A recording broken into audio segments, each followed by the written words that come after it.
परवीन जी आई हुई हैं लखनऊ से, मैं इनका बार बार धन्यवाद करती हूँ तहे दिल से कि ये किसान आंदोलन को पहले समर्थन करने आई है और एक नारी शक्ति है। इनको तो सम्मान भी झांसी की रानी का दिया गया है ना, इन्होंने अभी मुझे बताया।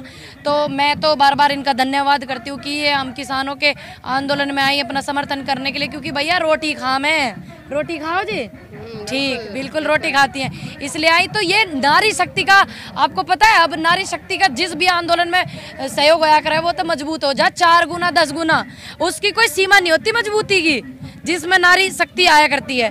तो ध्यान रखना चाहिए उन लोगों को जो नारी शक्ति की आवाज़ को दबाने की कोशिश करते हैं, महिला की आवाज़ को दबाने की, और एक चढ़ते हुए युवा की आवाज़ को। कोई यज्ञ आपको पता है 5 यज्ञ होते हैं, 5 नारी के संपन्न नहीं है। वो यज्ञ जो होते हैं बिना नारी के संपन्न नहीं है, नारी के बिना देश संपन्न नहीं है, नारी के बिना वंश संपन्न ना है। और ऐसे कोई नेता ना जो बिना नारी के आली धरती पे। और दूसरी बात आपको बताऊं, देश में आंदोलन आज तक जितने हुए हैं ना, नारी का सहयोग रहा है। तो नारी के बिना तो आंदोलन भी सक्षम नहीं हुए। आप सीएनआरसी का आंदोलन में लगातार रही हैं और ये किसानों का आंदोलन चल रहा है, दोनों में अंतर क्या नजर आ रहा है आपको? दोनों में कोई अंतर नहीं है। जैसे वो अपने सब अधिकारों के लिए लड़ रहे थे, एक देश पूरा लड़ रहा था, इसी तरह से ये किसान आंदोलन है, इससे भी सब पूरा देश लड़ रहा है। इसको खालिस्तानी बताया जाता है, इसको कभी किसी रुख पे मोड़ा जाता है। तो ये सरकार की भूल है, ये सरकार की गलत फहमी है, क्योंकि सरकार बार बार ये कहती है कि किसान भाई समझ नहीं पा रहे, ये किसान के फायदे की बात है। तो ये सरकार नहीं समझ पा रही है, ये गूंगी बहरी सरकार, ये सिर्फ अपना फायदा देखती है, इसने किसानों का फायदा नहीं देखना। जो किसान मर रहा है, इतना किसान मर गया, उसकी सुध कौन लेगा?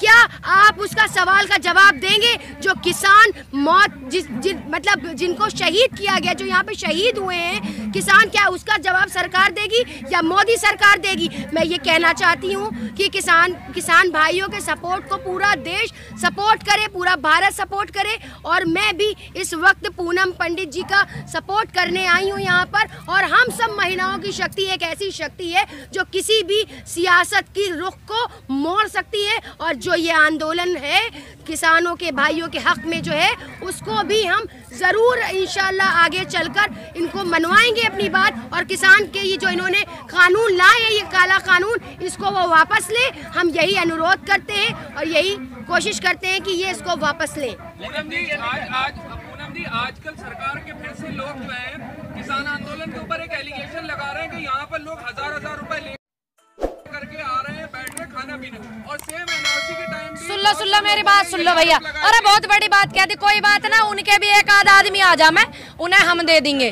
वे आ जा, मैं यहाँ पे बैठे 10-20 दिन, पता लग जाएगी, हवा टाइट हो जाएगी, कितनी ठंड में बैठे रहे, आने वाले भविष्य में गर्मी पड़ने वाली है। आ जा, मैं चाहे मेरा घर का घेर बिक जाइयो, पर उन्हें दे के भेजूंगी 1000 रुपये, अच्छा कुछ हो जाइयो।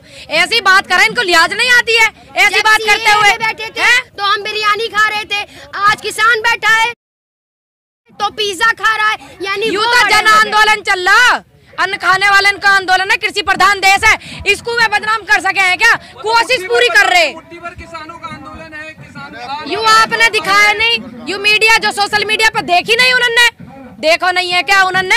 ये बताओ, ऐसे ऐसे आदमी भर रखे जिन्हें गिनती नहीं आए, जिन्हें ट्रिलियन में जीरो ना पता, तो हमारी गिनती क्या करेंगे? और जिन्हें इतनी बात नहीं पता, ट्विटर 2006 में आया या 1984 में आया, तब वो हमें यहाँ ज्ञान बांट रहे हैं ऐसे ऐसे व्यक्ति।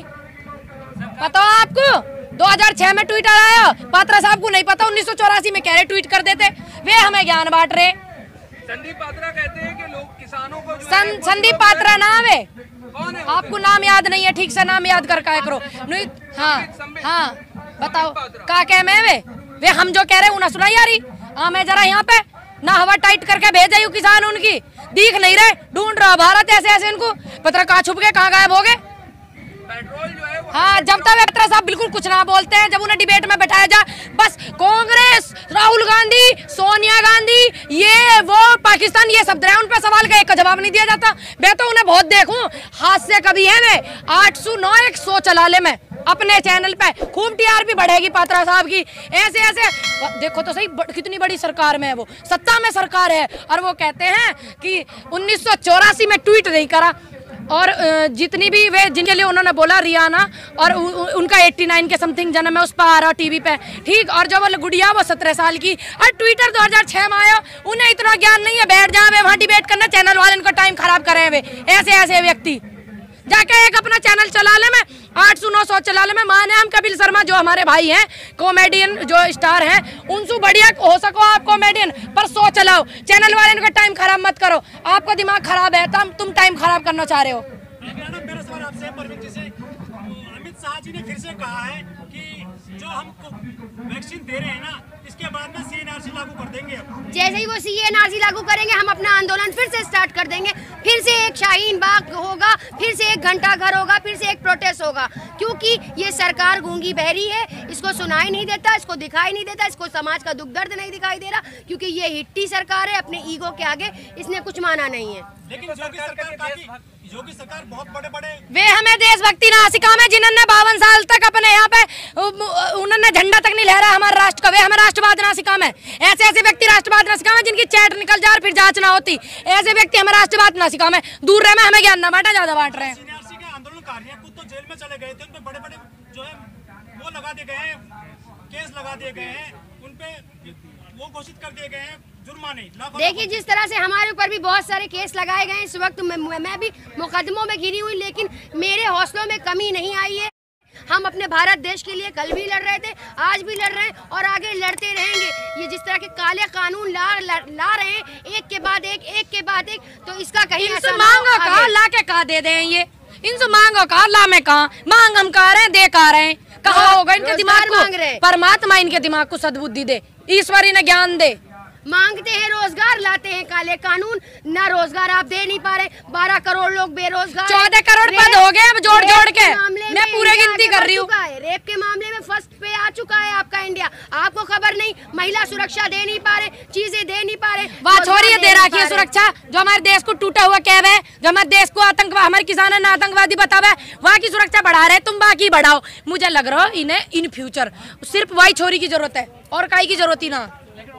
आप जैसे CNRC आंदोलन में 3 महीने से ज्यादा वो आंदोलन चला, आखिरकार उसे उठना पड़ा जी, क्या यहाँ भी ऐसी स्थिति बन सकती है? देखिए, ये यूं जन आंदोलन है, यूं ना बने स्थिति, किसानों का आंदोलन है। यू जिस तरह से देखिए कोविड-19 आ गया था, आपको पता है, कोरोना आ गया था, तो वो भी देश हित में था, हम उठे थे, लेकिन हमने अपना आंदोलन स्थगित किया था, खत्म नहीं किया था। और आज भी हम उसमें हैं कंडीशन पर कि दोबारा हम आंदोलन शुरू करेंगे अगर इनका स्टेटमेंट आता है और ये चीजें करते हैं और ये स्टार्ट करते हैं CNRC, तो उस वक्त भी हमारा मुद्दा यही होगा कि इस काले कानून को वापस लें, क्योंकि इन्होंने पूरी जनता का दिमाग खराब कर रखा है काले कानून ला कर, क्योंकि ये रोजगार दे नहीं पा रहे, कुछ कर नहीं पा रहे, जनता की भलाई कर नहीं पा रहे। किसान को आपने रोडों पर छोड़ दिया, लोग किसान आकर यहाँ मर रहे हैं, अपने बीवी बच्चों को छोड़कर यहाँ अपने कारोबार से इंसान परेशान है। लेकिन आज भी मोदी सरकार की कान पर जूं तक नहीं रेंग रही है। आखिर ये क्या करना चाहते हैं, ये क्या दिखाना चाहते हैं? जो ये सत्ता इनको मिली है, तो ये किसी के बाप की गद्दी नहीं है, ये किसी को उसपे नहीं मिली है कि ये नस्लों से चली आ रही, ये जनता की दी हुई है, ये किसान भाइयों की दी हुई इनको ये जो गद्दी है, तो उसका सम्मान करना सीखे। अगर ये सम्मान करना नहीं जानते, जिस तरह हमें सरकार बनानी आती है, उस तरह से हम सरकार गिनाना भी जानते हैं। राहुल गांधी जी ने अभी एक स्टेटमेंट दिया है कि हम दो हमारे दो, ये जो सरकार है दो लोगों की कठपुतली। अरे भैया मैं कांग्रेसी ना हूँ, पर वो बात सही कही है, सही कही है कतई। अडानी और अंबानी के ऊपर इस चीज के एलिगेशन लग रहे हैं कि यही दो लोग जो हैं सबसे ज्यादा सरकार के अंदर हस्तक्षेप करते हैं। तुम मेरी बात सुनो, जो इनके पहले इतने बड़े बड़े एग्रीकल्चर फार्म हाउस बने, इनकी सलाह सुई तो यूं बिल आया, बाद में बिल लाए। दूसरी बात, जो नेशनल मीडिया इस चीज को नहीं दिखा रहा, बस नेशनल मीडिया तो यूं दिखा रहा मोदी की दाढ़ी से डरा पाकिस्तान, क्या वह दाढ़ी से चीन भी डरा? अगर चीन डरता तो इतने घर ना बनाते। अरुणाचल प्रदेश में तुम्हें पता घर बन गए, का वो डर के हटा दिए।